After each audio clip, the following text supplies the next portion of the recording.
నాగం జనార్దన్ రెడ్డి మండిపడ్డారు. అవినీతి అప్పుల్లోనే ప్రగతి కనిపిస్తోందని ఆరోపించారు.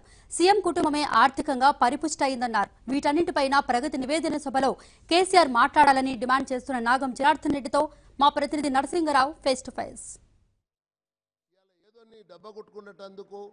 500 కోట్లు ఖర్చు పెట్టి నివేదన సభ అవసరమా?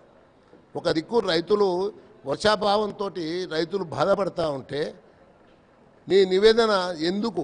వాళ్ళ ఆవేదనను అర్థం చేసుకో. తొలుత రైతుల ఆవేదనను అర్థం చేసుకుంటే దాని తర్వాత నీ నివేదన ఏమైనా ఉంటే విన్నవించుకో రైతులకు. ఈరోజు నీవు ఎక్కడ చూసినా నీ అవినీతి తప్పిస్తే ఇంకోట్లేదు. అవినీతిలో మాత్రం ప్రగతి 100 రెట్లు పెరిగింది ఈ టీఆర్ఎస్ ప్రభుత్వంలో. ఇలా నేను సూటిగా అడుగుతా ఉన్నాను. చాలా సందర్భంలో చెప్పినాడు. మొత్తం డాక్యుమెంటరీ ఎవిడెన్స్తో నేను రెడీగా ఉన్నాను. ప్రగతి భవన్కి అంటే ప్రగతి భవన్కి వస్తాను, సెక్రటరీ రమ్మంటే వస్తాను, లేదా ప్రెస్ క్లబ్లో పెట్టినాను కూడా నేను వచ్చి నీ అవినీతిని నిరూపించడానికి సిద్ధంగా ఉన్నాను. ఇలా అటువంటిదేమో అవినీతిని ఏమో కంట్రోల్ చేయడిన ఈ ముఖ్యమంత్రి.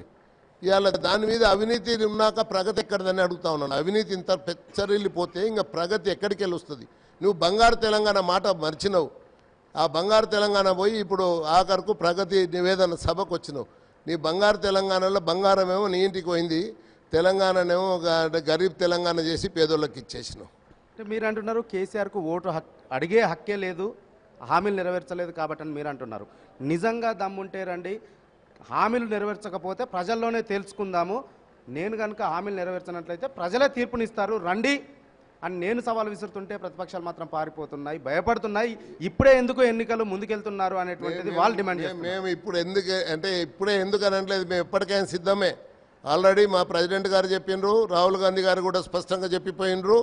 ఏ క్షణంలో మేము ఎన్నికలు వచ్చినా వాటికి మేము సిద్ధంగా ఉన్నాం. కానీ నీవు అయితే ప్రగతి అంటే నివేదిక సభను ప్రజలను మళ్ళా మభ్యపెట్టి మొత్తం వాళ్ళ అంటే మనసు లోపల ఏదో జరిగిందని చెప్పని భ్రమలు కల్పించే ప్రయత్నం చేస్తున్నావు కదా.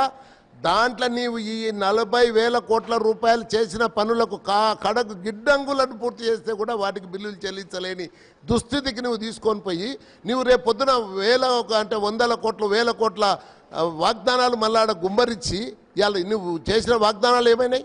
2 బెడ్రూమ్లు కట్టినావా? ఎవరికన్నా 3 ఎకరాల భూమి ఇచ్చినావా? ఎవరికన్నా నీవు ఉద్యోగాలు ఇచ్చినావా? ఏ ఇంటికన్నా ఇంటింటికో ఉద్యోగం ఎన్ని ఇంట్లోకి ఇచ్చినావా? నీవు అంటే 1,00,000 వరకు రుణమాఫీ అన్నావు. ఏ రైతుకన్నా రుణం మాఫీ రుణ విముక్తుడు అయిందా? ఏదైనా ఉపశమనం కలిగిందా? కనీసం ఆయనకు ఉపయోగపడ్డదా? నువ్వు ఇచ్చిన రుణం మాఫీ అది కూడా ఉపయోగపడలేదు.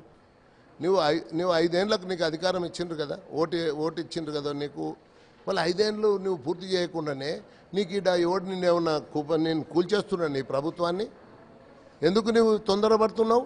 అంటే నీ పని అయిపోయింది, ఇంకా ఇప్పుడు నేను ముందరికి ఇంకొక 4 దినాలు పోతే నేను ఈ బ్యాంక్ ఆఫ్ గవర్నమెంట్లో జీతాలు కూడా ఇవ్వలేని స్థితికి వస్తా అని చెప్పని భయపడే కదా ఇప్పుడు నువ్వు ముందస్తాన్ని మాట్లాడేది. అంతే కదా, ఇంకొకటి అయితే లేదు. అక్కడ వేరే ఏం కారణం కనిపిస్తలేదు. కారణం చెప్పవు కేసీఆర్.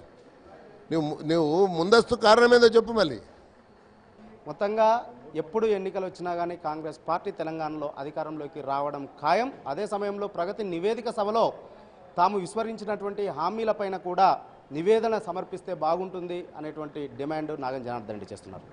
వేణుతో